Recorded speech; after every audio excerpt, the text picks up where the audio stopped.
Je m'appelle Aline Becker et je suis la directrice de l'agence Alphabet Events & Com. Et c'est cette agence-là qui a l'honneur d'organiser la première édition du Raid Teranga.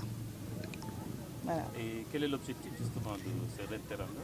Alors l'objectif principal de ce raid, c'est d'équiper en énergie solaire le poste de santé de Niag. Voilà, donc c'est aussi une maternité et les coupures de courant sont assez récurrentes. Donc nous avons voulu faire un geste. Au lieu de faire une course, d'avoir juste l'aspect sportif, on voulait vraiment joindre l'utile à l'agréable. C'est une course à pied, une compétition de course à pied de 30 km de Dakar au Lac Rose. Donc on a commencé à Diamalaye, sur la plage de Diamalaye. Et on a marché le long de la mer jusqu'ici, jusqu'au Lac Rose. Est-ce qu'on peut avoir une idée? Oui. Oui. Nous, on est 244, ouais, hommes et femmes. Madame, vous ambitionnez d'équiper le poste de santé avec quels moyens? Alors, nous avons, Dieu merci, l'appui de l'ANER, l'Agence nationale d'électrification rurale, à qui nous avons écrit et qui nous a répondu positivement. D'ailleurs, son représentant est là. Et ils ont décidé d'intégrer dans le calendrier 2019 l'équipement en énergie solaire du poste de santé. Parce que ça fait partie de leur mission d'électriser en énergie solaire tous les postes de santé du Sénégal, dans les régions les plus reculées. C'est ça leur mission. Ils mettent de l'énergie solaire partout où besoin est.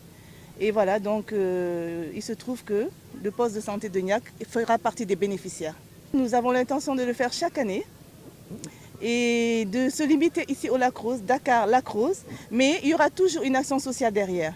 Si ce n'est pas un poste de santé, ce sera peut-être un centre pour les jeunes qu'il faudra peut-être équiper ou bâtir, ou alors un centre de formation qu'il faudra donc essayer de redynamiser, etc. Donc vraiment, nous voulons toujours faire une action sociale derrière. Quels sont les partenaires financiers, nous n'en avons pas pour le moment parce que c'est la première édition. Les partenaires techniques, c'est le ministère des Sports, le ministère de la Santé et l'ASFA, l'Association sportive des forces armées. Et je voudrais donner une mention spéciale à la gendarmerie sénégalaise, sans qui cet événement n'aurait pas eu lieu, parce qu'ils nous ont beaucoup aidés, aussi bien d'un point de vue financier, d'un point de vue technique, d'un point de vue logistique. Ils ont vraiment mis tout ce qu'il fallait à notre disposition. Et d'ailleurs, vous avez vu, hein, ça s'est très bien passé. Les sapeurs-pompiers aussi, ils étaient là et on les remercie de manière particulière. Voilà. Alors pourquoi le choix de Niak? Parce que tout simplement, le Raid Teranga, à la base, devait aller jusqu'à Saint-Louis.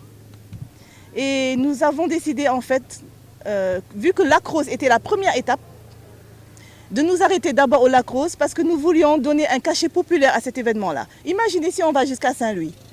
Il n'y aura presque personne parce que c'est quand même beaucoup d'endurance et tout. Et cette édition, elle s'est faite pendant 4 années avec l'initiateur qui s'appelle Daniel Doisé. C'est lui qui a créé le Raid Teranga 250. 250 parce que c'était 250 km, comme vous le voyez sur la casquette. Mais de fil en aiguille, nous avons décidé donc de limiter un peu la distance et de nous arrêter ici au Lac Rose. Et on voulait chaque année maintenant continuer ça. Parce qu'on a trouvé que c'est une destination vraiment idéale. C'est pas si loin de Dakar, c'est au bord de la mer, c'est quelque chose qui je pense est une première. En général les gens prennent la route. Et donc je pense que voilà, Lac Rose ce sera notre destination. Et pourquoi l'électrification de la maternité exactement? Pourquoi le plaidoyer Alors, pour l'électrification? parce que tout simplement, cette maternité-là, s'il y a des coupures de courant, les femmes accouchent dans des conditions déplorables. Quand il n'y a pas de courant, il n'y a pas d'électricité, donc il n'y a pas de climatisation. Imaginez les salles, durant l'hivernage surtout, les salles sont surchauffées. Une femme qui accouche dans une salle surchauffée, c'est difficile.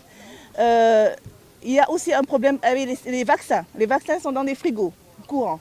Les stérilisateurs sont branchés au courant.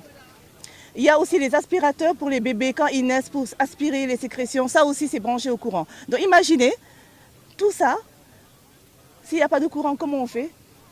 Voilà. Vous avez la réponse.